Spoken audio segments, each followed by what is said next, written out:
This is a field walkthrough with my GoPro type thing. So this is the bridge with the footpath. This is outside the field. There is no footpath in the field. And then in front of us we have 2 of the 19 willow whips that I planted.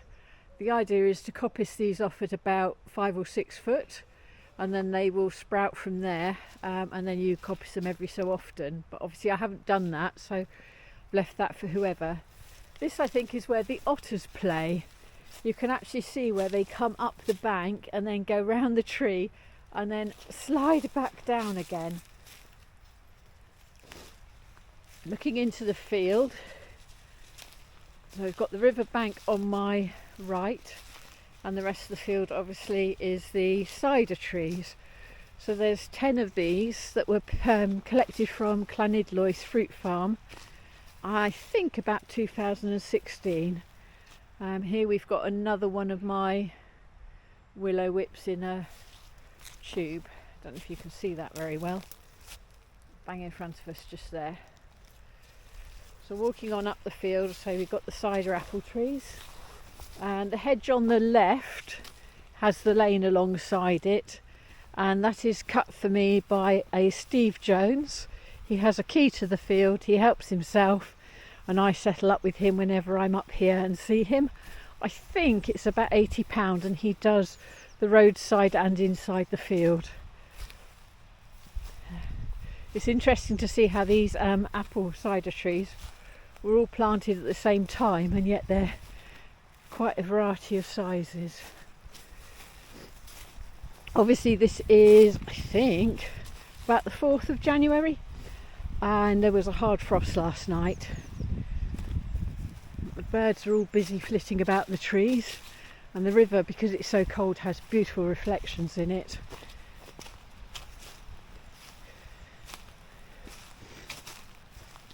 This tree straight ahead is a pear tree. So there's 2 pear trees in the field. One is a Williams and one is a Conference.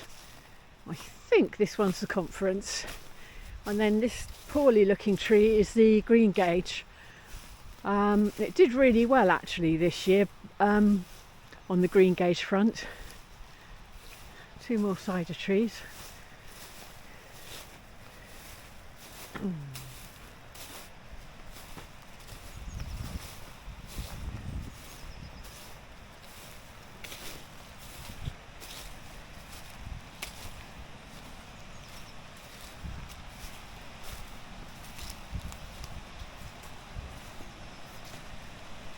This in front of us is a little barbecue area that Dad made.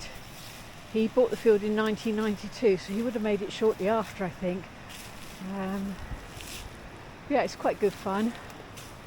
And we sort of control the temperature by putting the oven grills up on bricks if it gets a bit hot. And then this is the weir. The water is lovely and clear, and I have had it tested as part of a scheme. I think it's a Great River Watch or something, but you can see it's beautifully clear. I don't even see it. You can see to the bottom.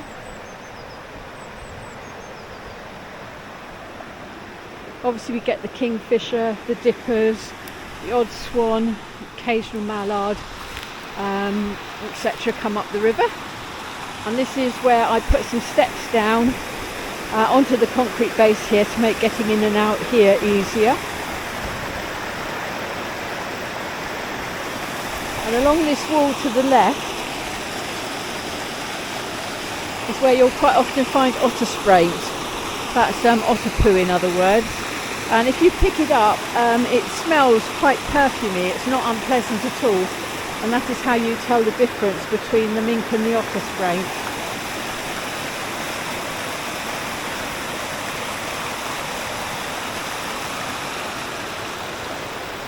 There's another of my willow whips, and the daffodils are starting to come up.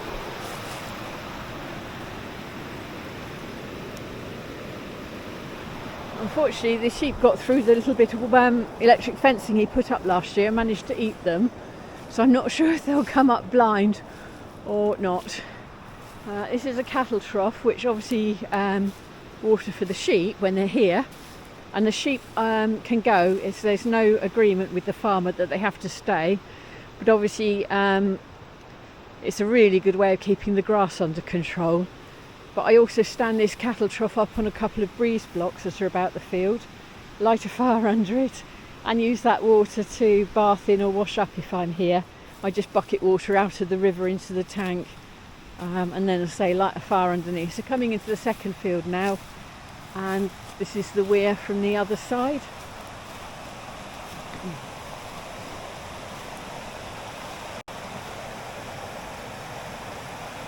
A couple more willow whips, which obviously are young enough that they could actually be chopped down, and probably, as long as you check the chemical thing because it's near the river, you could probably paint stump killer on them if you decided you prefer to keep the view to the weir open.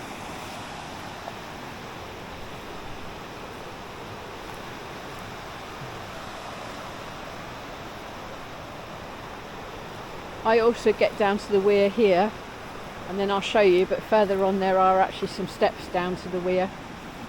And again, you can see all the stones at the bottom of the weir. Not sure how well it's going to show up on the camera, but I'll have a go.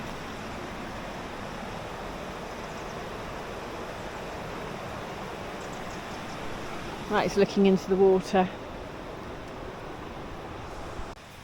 So this is the second field, which I've just videoed a bit of the weir. Just come back in through the gate. There's the lovely weir. Probably not good for swimming in today, but absolutely gorgeous in the summer. And obviously when it's flowing a bit less, if you're brave enough with the cold. This table can go with the field. It's solid oak. I only put it up on blocks to stop the legs going rotten. Well, hopefully try and prevent it. But yeah, it's very heavy, and that can go with the field. And then just coming around here, these are the steps. We've actually got a lock on them at the moment. These are the steps that take you down into the second weir. One of the willow whips I did actually pollard as an experiment, because nobody really knows how to do these things, but you can see here is where I cut, and it's starting to sprout from there. So in a few years time you would cut those off again. I'm not sure about these, maybe I should have cut them off when I did it, or you could start lower down, and eventually you would have a lovely pollarded willow. And I'll see if I can find a good picture of a pollarded willow and just add it in here to show you what I was thinking. I gather as well you cut them off a foot below the height you want them to be, because once you've pollard them they do grow a tiny bit higher before they actually stop growing upwards. These are the steps that take you down to the just above the second weir. More daffodils coming up. These should flag as well. They have got flowers on. These weren't eaten by the sheep.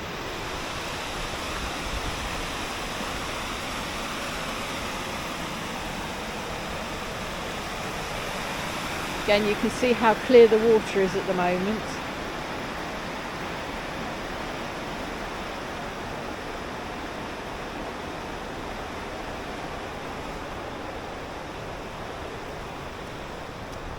So up until last year, this field was cut for hay, funnily enough by the brother of the guy who cuts the hedging, but unfortunately he's emigrated, and I can't remember whether it was Australia or Canada, Australia or New Zealand, but he's now emigrated.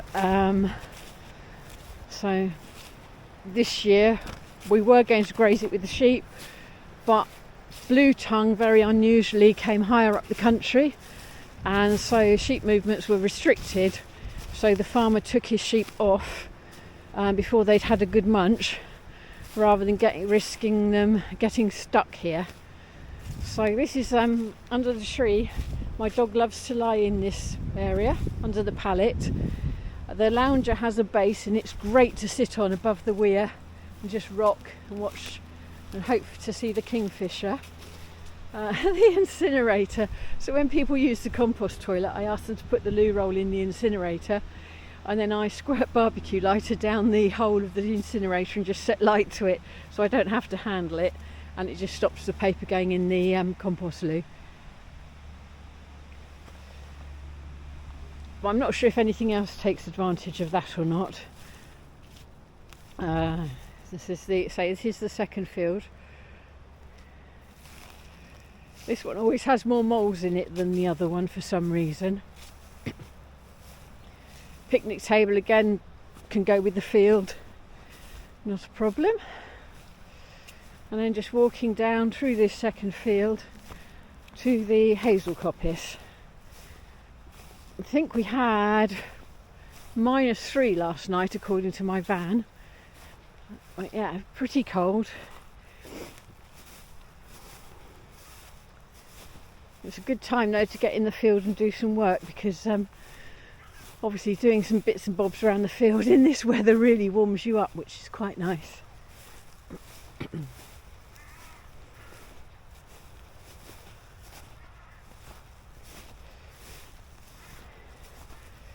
So this little bit at the end is where I planted the 100 Hazel bare root hazels in 2016, and they were cut 6 years later down to the ground, which is called coppicing, in 22. Obviously it's now 26, and they won't really be ready to coppice for another probably 2 years.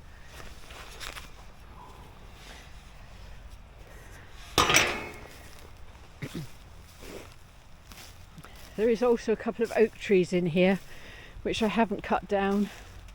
I was waiting to see what they did, so that's an option to leave them or have them cut.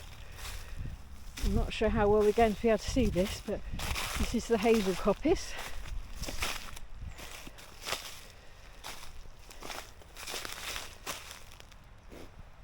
So if you're not up on coppicing, what you do is you plant all the stalls, or the little trees, 1 metre by 1 metre apart.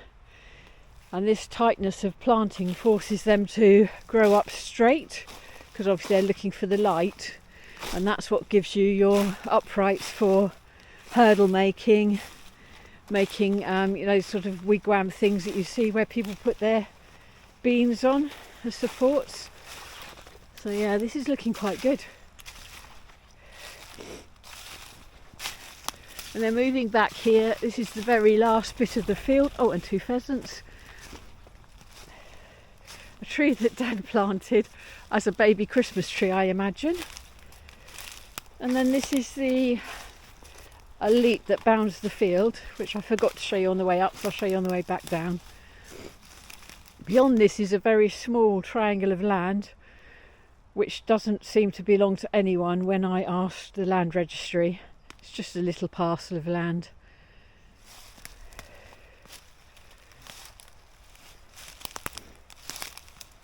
And this is the tree we always meant to put an owl box in, but my problem was how the earth do you get an owl box up a tree when you basically just one person and a ladder, so that never happened. My thought was to, when these are coppiced, there is someone who will coppice them if you want. I haven't discussed whether they're going to pay me or do it for free, but obviously you're welcome to. If you buy it, you're welcome to do what you like, but you can welcome to coppice it yourself. There is no actual binding agreement with them. But yeah, it's something that there would be someone to do it if you wanted. My thought was, when this was coppiced, to just quickly get in here with something and hopefully try and put an owl box up. My other thought was, rather belatedly, to plant one or two of the hazels inoculated with the truffle spores. Once this was coppiced, and that would be rather fun. See if you could introduce truffles into here.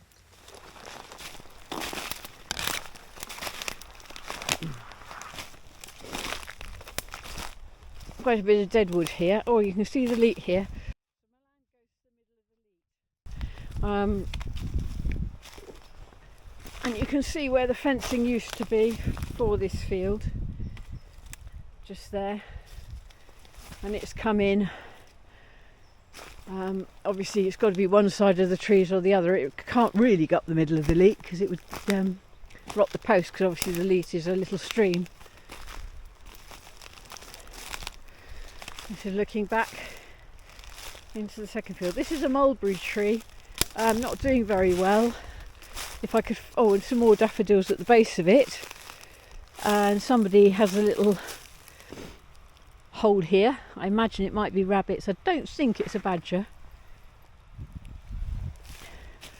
My idea was to offer the mulberry tree to a wood turner at some stage, and then in this block here would be ideal to put a willow bed in, possibly consult someone who might want to come and cut the willow and make baskets. But again, that's something that would really enhance the value of the land, having a willow bed with various weaving type willows in it. Again, up to the new owner, but it was something I thought of doing, but it is just me, so I've not got round to it yet. These fence posts, which are quite old, but they would obviously go with the field, handy, or if not, always useful for lighting a fire. Just inside this hedge to the right, running along parallel to the road, is where we've had the orchids in the past. So along this hedge line here in front of us, which is to the right of the field as you come in, although we are now in the second field, these were really, really tall, and so I took some advice, and instead of coppicing the whole lot to the ground in one foul swoop, they were done in 4 sections. That was just because it provides a better variety of habitat. So you can see the leat through here of that. In front of us is a piece of land owned by the neighbours, but actually it's a sort of island because the river's just the far side, so I don't think anyone ever goes on this particular bit. So you can see here these ones, I don't know if you can see in the light, but these ones here were the latest to be coppiced. So they are quite small.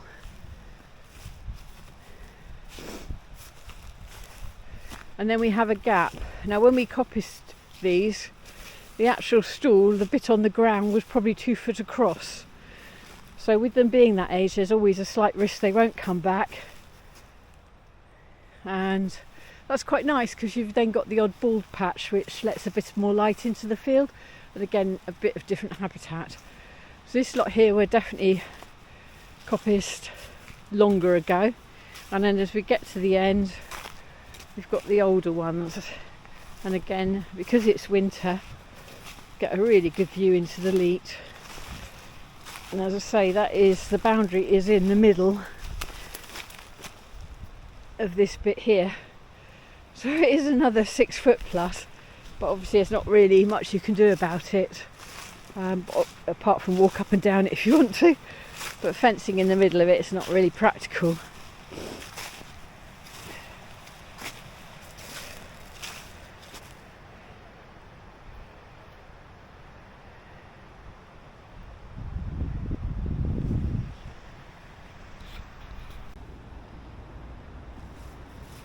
I've just walked into the first field again, just to go along the far edge of that field, or this field.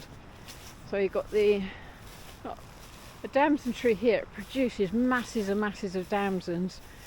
Unfortunately lost a branch under the weight of them this year. It could do with a really good prune if anyone who bought the field knew what they were doing. Apple tree in front of us. And then right in front of us is the pear tree. Obviously they're much slower growing. And there's a Victoria plum here, which again has lost so many branches over the years. Needs a good prune. And I have to be honest, it's supposed to be a Victoria plum, but I don't find the plums that tasty, but maybe that's just old age and my taste buds.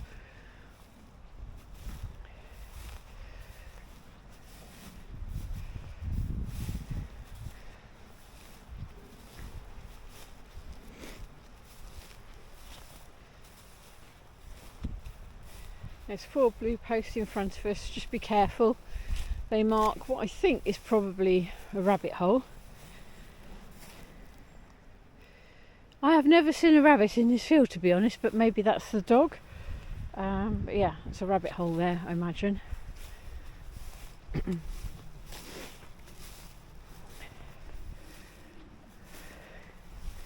it's a really beautiful day today, if a little bit nippy, but it's warming up and thawing out. A lovely blue sky.